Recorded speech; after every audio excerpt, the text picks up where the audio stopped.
Unleash the secrets of success. The Go Giver philosophy with Bob Burg. Join us in this enlightening interview with Bob Burg, best-selling author and co-author of The Go Giver. In this book, Bob and his co-authors share the 5 laws of stratospheric success: the law of value, the law of compensation, the law of influence, authenticity, and the law of receptivity.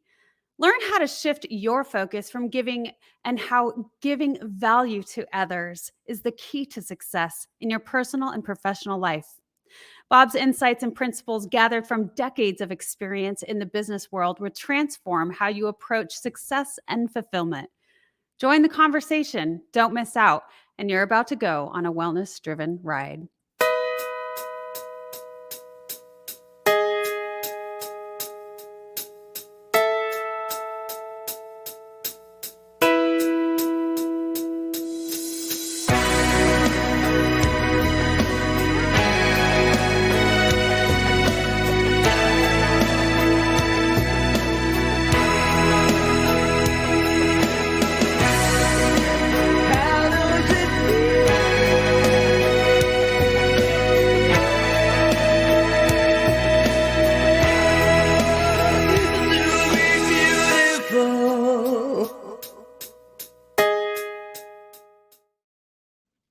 It's an honor and pleasure to introduce our guest. So let me tell you a little bit about him.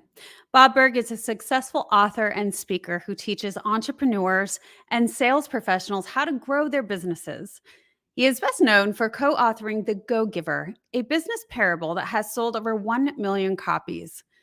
Burg founded the Go Giver Success Alliance and publishes a popular daily email newsletter, which we'll talk about soon. He is a strong supporter of free enterprise and an animal welfare advocate. Please help me welcome Bob Burg. Hey, Bob. Hello, April. What a nice introduction. It's an honor to be with you. Oh, thank you so much. We truly are honored to have you on the Wellness Driven Life Show. Now, let's jump right in. Can you share with our audience a little bit about yourself and how you got started on this incredible journey of giving? Well, I began my career as a broadcaster, first on radio and then television. I was the late night news guy for a very, very small ABC affiliate in the Midwestern United States. Wasn't particularly good at it though, and I knew before long that wasn't going to be my life career path. So I like to say I graduated into sales. The challenge I had was I had never had any formal sales training and didn't really know what I was doing. So I floundered for the first few months or so. And then I was in a bookstore looking for something. I wasn't sure what. This is 40 years ago. So the world of personal development and sales, it, wasn't really known to people, to everybody as it is today. But I was looking for something as I knew I needed help. And I came across a couple of books on sales. One was by Tom Hopkins. The other was by Zig Ziglar. And I know your husband, he and I have spoken, and I know he's a huge fan of Zig's. And so I was very encouraged to see that there were actually books on selling, and I said, wow. So I got those 2 books and I just devoured them. And really in a short period of time, probably within a few weeks, my sales really began to go through the roof. And what that said to me was, because it was really nothing significantly different from Bob Burg 3 weeks earlier and Bob Burg 3 weeks after, right? So, but I had a system now, I had a methodology for being able to do this. And I personally define a system as the process of predictably achieving a goal based on a logical and specific set of how-to principles, the key being predictability. If it's been proven that by doing A, you'll get the desired result of B, then you know that all you need to do is A and continue to do A, and eventually you'll get the desired result of B. And that's what I did following Mr. Ziglar's and Mr. Hopkins' advice. Excuse me. The best part of it, though, excuse me, please. I'm sorry. Take your time. The best part of it, though, was learning about the personal development aspect, right? And so I started getting all sorts of book. This is back in the, I guess the mid 80s or so. I started getting books like How to Win Friends and Influence People and The Magic of Mhm. Thinking Big and the Psycho-Cybernetics and Yep. As a Man Thinketh and all these classics of Dale sales and Carnegie. personal Yeah. development. Yeah, and what I came to realize was that success was very much an inside job. Grew Yes. on the inside.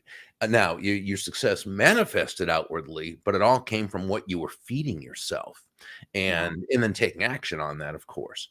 And so I just fell in love with sales and personal development, and continued to do that. A number of years later, I was sales manager of another company, and from there, I started showing others how to do what excuse me, other companies how to do what was working for me, and it just morphed into a speaking career basically, and Yeah. began to write books. My first book was Endless Referrals: Network or Everyday Contacts into Sales, which first came out in the 90s, and years later I had the great opportunity to team up with John David Mann, who's a fantastic writer and Mhm. entrepreneur, and we put together the first Go Giver book, and Yeah. that's really how that came about. Yes, and, yes, go ahead and take a drink for a minute, and I'll go ahead and take over for a little bit No, go because ahead. That's okay. so I'm much of what you said is, you seem like such a quick learner and avid reader, I can see with your background, and, just this desire to really soak in information and how exciting that is. My husband and I are very much like that. That's yeah. one familiarity we have, and it's interesting, the conversations never stop, Bob, about how we continue to develop and to learn and to grow. And we were out on a walk today and we were looking at our plants, and some of them we thought for sure were dead. And he said, "It's all in the roots, April." And I said, "So what you're saying is, it's all what's inside is what shows outside, right? So it all Yeah, starts from within. It's the roots. it's the It's foundation. Yeah, he's yeah. absolutely right. It's the foundation that you build. Now, the only thing where you said about my being a quick learner, no, that I'm not. I'm not a fast Mm, learner. I'm not a quick learner. I'm a consistent learner. mm, And once I key. have something, in fact, I think one of the reasons why a strength of mine is being able to teach is because I'm not a fast learner, right? It's like we talk about the great natural athletes who don't necessarily make the best coaches because Mm. they don't have the empathy, right? Oh, The great Ted Williams, probably the greatest pure hitter of all time. He was not necessarily a great manager or coach because to him, what did he do? He got up there, he grabbed the bat, he swung, he hit the ball, and he couldn't necessarily understand. Now he worked hard at it, but he couldn't necessarily understand why his players couldn't do the same thing. It's right. like the math genius who can't teach anybody math. Why not? Because to him or her, they just do math. They see numbers, works, puts it together. So I think with me, because I'm a slow learner, I'm relatable and I can relate to those people who also are not fast learners and do it that way. So You're I giving me think hope, Well, Bob. I have a well, I'm sure you're a much faster learner than I am. No, So I mean, you're giving me hope, whereas, sometimes I think we can fall back and say, "Oh, I don't know if I'm gonna be a good teacher," because I still have so much to learn.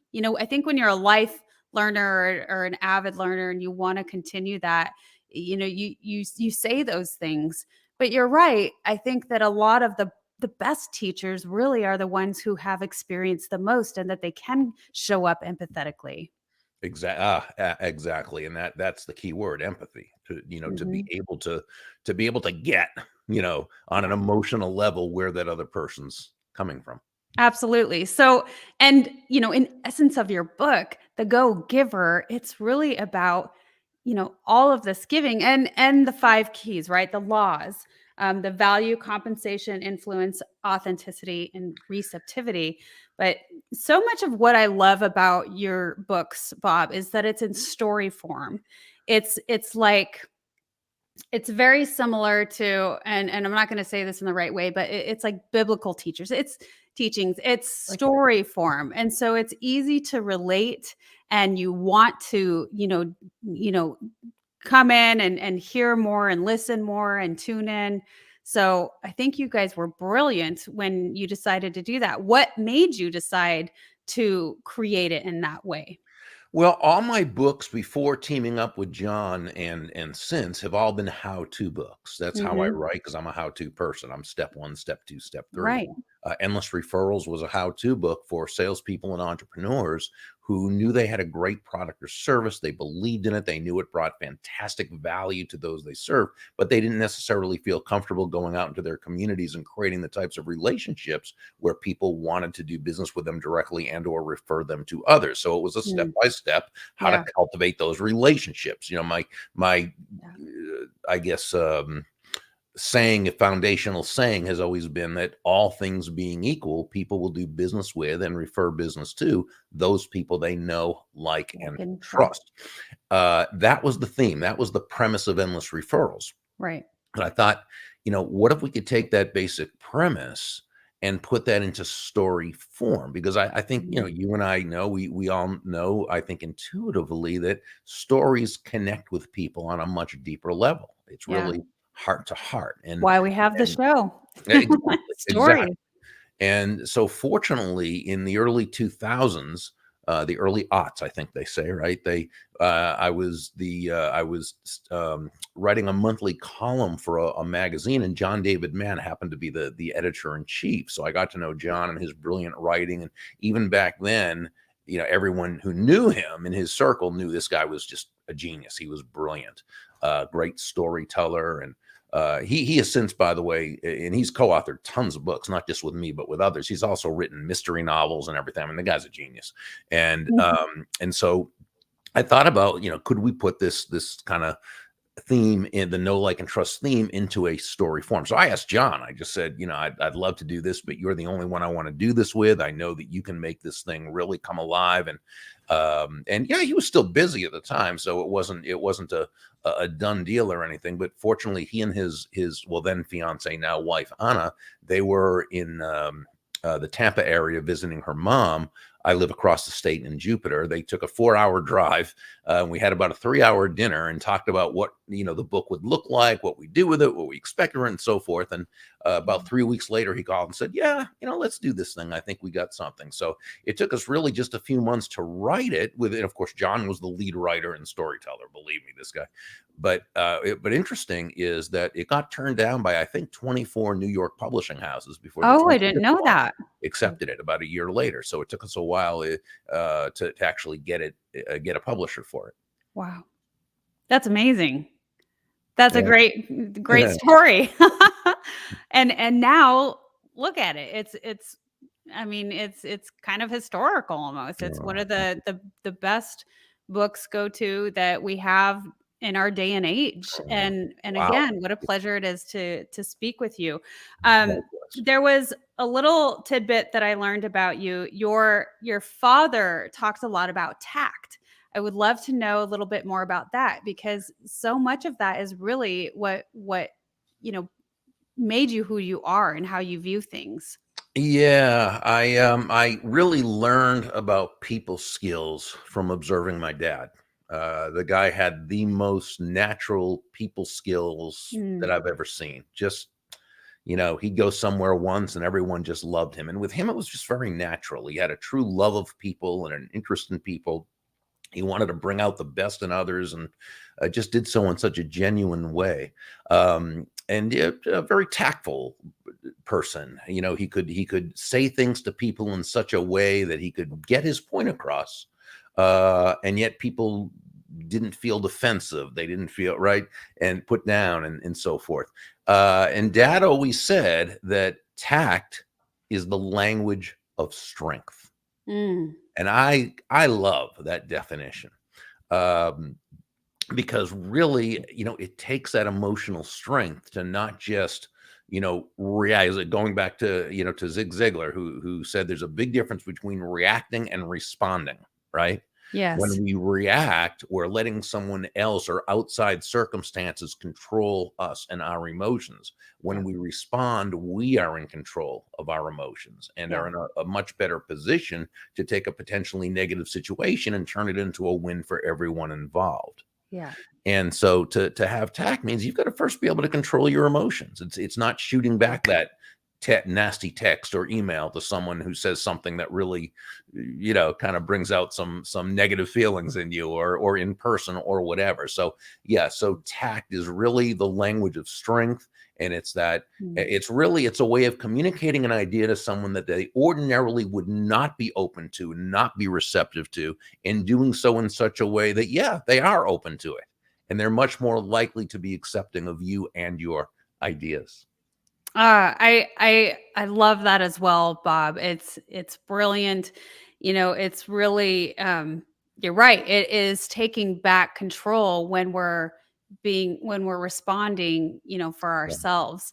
Mhm. And you talk a lot about seeking to understand, and you just said the win-win, with the outcome. And you've mentioned before, and I want to ask because it's an interesting concept, but you've talked about listening with your neck. Can you tell a little bit about that and what that means? Yeah, this is actually something I learned from John while we were writing the last book in the series, uh, the Go-Giver Influencer. So there's four Mm. books in the series that John and I have written, and actually, John and his wife Anna wrote a fifth book called The Go-Giver Marriage. Yes, Yeah, I they wrote saw that that. together, yeah, which is a great, but they did a wonderful job with it. But John's and my last book that we wrote was The Go-Giver Influencer, which is really about people skills. Mhm. And one of the things we were talking about is, when we say step into the other person's shoes, well, that's an old saying, and it Yeah. sounds easy, right? Well, just step into the other person's shoes. Sure, you think it's more mental. Yeah, but then you think about, though, maybe it's not so easy to do that because most of us wear different size feet. In other words, right, literally, we can't step into their shoes. Figuratively, we can't step into their minds and their hearts because we're Yeah. not them. And we come from different life experiences. We're all, as human beings, we all operate through our own belief system, our own set of Yep. beliefs. This is Totally different perception. absolutely. But as human beings, we think that we see the world pretty much all the same way. We expect other people to see the world basically the way we do. How else could it be? It's all we know. Yeah. But it's not true. Mm-mm. And so we don't know what this other person's thinking and feeling. And the only way we can ever really discover it is by asking questions Yeah. and listening, and not listening in order to just make our own point, not listening to get our own agenda across, but listening to truly, as Dr. Stephen Covey said in Seven Habits of Highly Effective People, seeking to understand, Yeah. right? Seek first to Mhm. understand. And so when we listen, there's different ways of listening. We can listen with our ears, which is good. We have to do that, of course, but that tends to be surface listening, right? That's Yep. you're hearing maybe even more than you're listening, right? But you need to listen with your eyes, Mhm. listen with your posture. And then Right. John had made this statement, said, listen with the back of your neck. Well, what does that mean? When you can actually listen with the back of your neck, what that really means is your whole being is into listening to this person. Mm. Now, when you do that, two wonderful things happen. One is you actually begin to understand more about what's driving that person, right? Mhm. Secondly, this person feels listened to. And it is a very basic need of human nature to feel listened to Yeah. and to feel understood. And when that's the case, you're able to develop a rapport with that person, and you're able to move someone from perhaps being sort of defensive and adversarial to Yeah. really kind of feeling in sync with you and being much more open to you. Yeah. Absolutely. I loved that. There's a lot of different ways. Thank you for explaining, because you can think of that in so many different ways. What does that mean? Does that mean, you're really listening with your full body, and, it's the body language and telling them that, yes, I'm listening to you, but you're right. It's the full body experience. It's that exchange of energy where I see you, in many different ways, the whole Mm, self. mhm. So thank you so much for explaining that. My pleasure. I wanted to ask you about mentorship, because you go a little bit into that. What is the best way to find a mentor? And what should I avoid when seeking mentorship? Now, there's two questions in this, so there's that. What should I avoid when seeking mentorship? And how can I provide value to a mentor? Okay. So let's look at those, because I think, and I so agree with you that mentorship is so worthwhile seeking out, because a good mentor can really cut your learning curve by years, right? Yes. Yeah. And I think what a lot of people do, though, is they will approach someone with whom they don't have a relationship. There's really nothing there, and they'll just say, "Hey, I need a mentor. Will you be my mentor?" And I think when doing that, it's counterproductive. Why?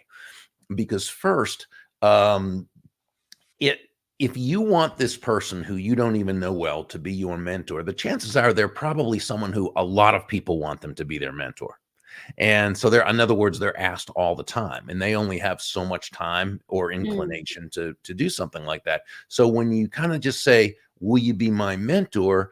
There's nothing that distinguishes you from anyone else. It may even come across as and I don't mean you, but I mean that person who is asking. That person yeah. might feel, it comes across as though they feel entitled, right? To doing that. And remember, a mentor protege relationship is just that. It's a relationship.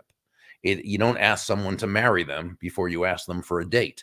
It's it, and so we need to maybe take a different approach. Now, that said, you can pretty much approach a person in this regard, but I would do it a little bit of a different way. And it might be saying, and it could be, and again, regardless of the media platform, this could be through phone, could be in person, could be whatever, however you meet that person.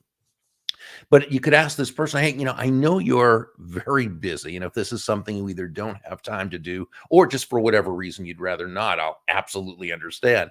I'm wondering if I might ask you one or two very specific questions."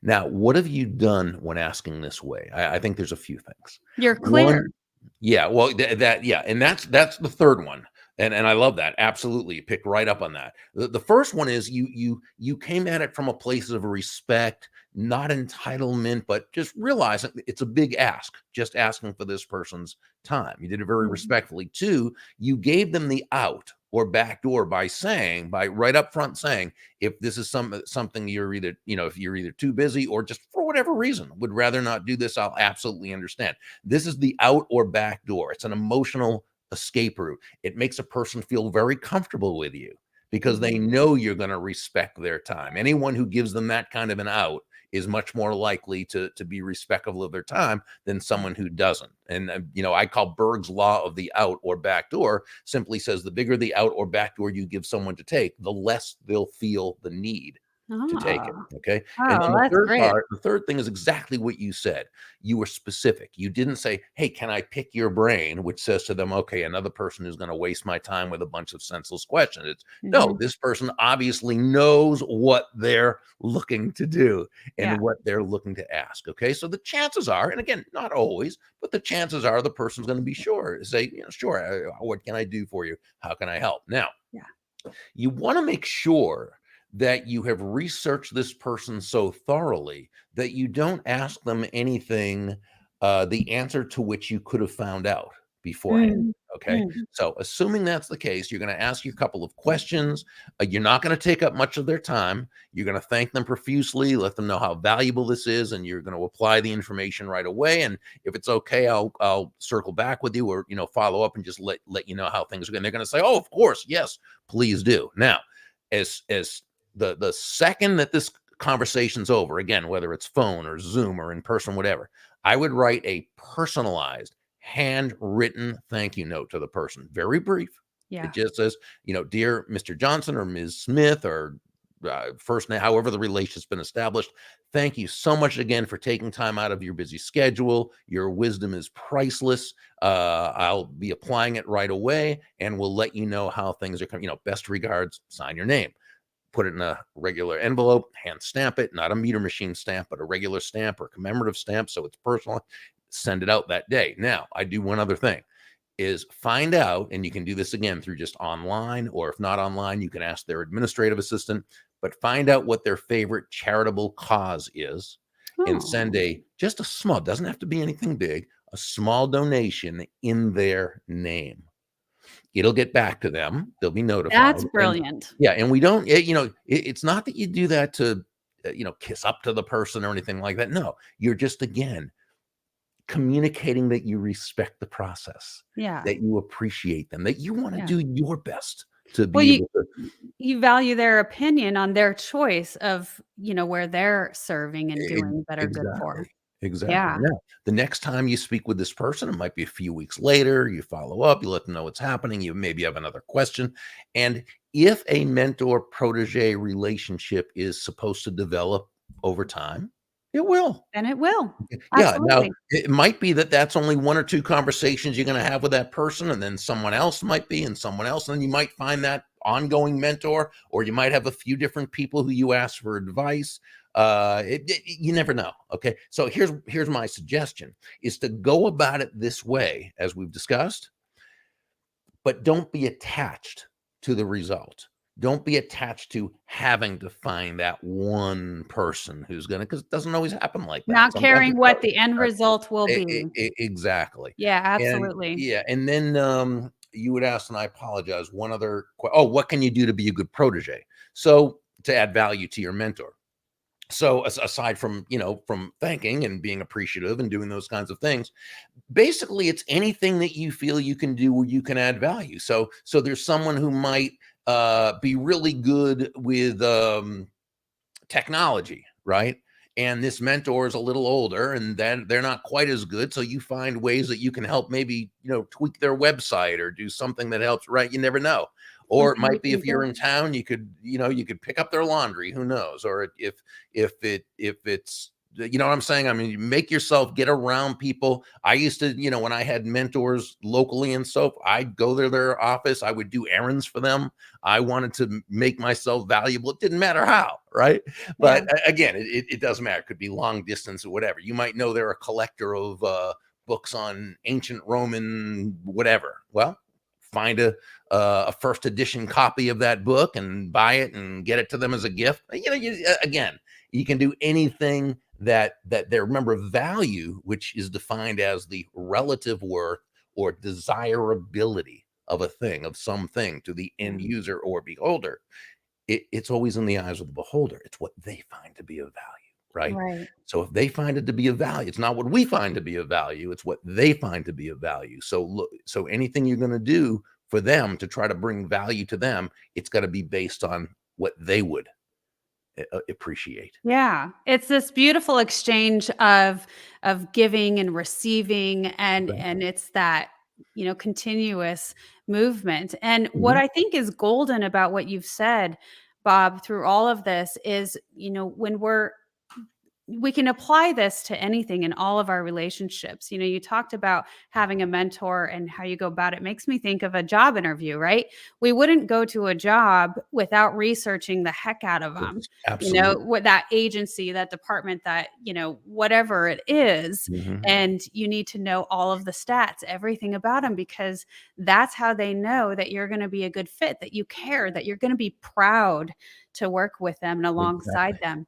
And it's the same with our relationships. The more that we can do and give and, show them those little acts of kindness. I love, you were so detailed about even down to the stamp, not just taking it to the Right. post office and having them, put it on Mhm. there, just with a computer. I can't even say it right. But, all of those little things and how it shows that, okay, I can see that you really do value what I'm going to say and I'm not wasting my time. And you mentioned that a lot through the books in the series.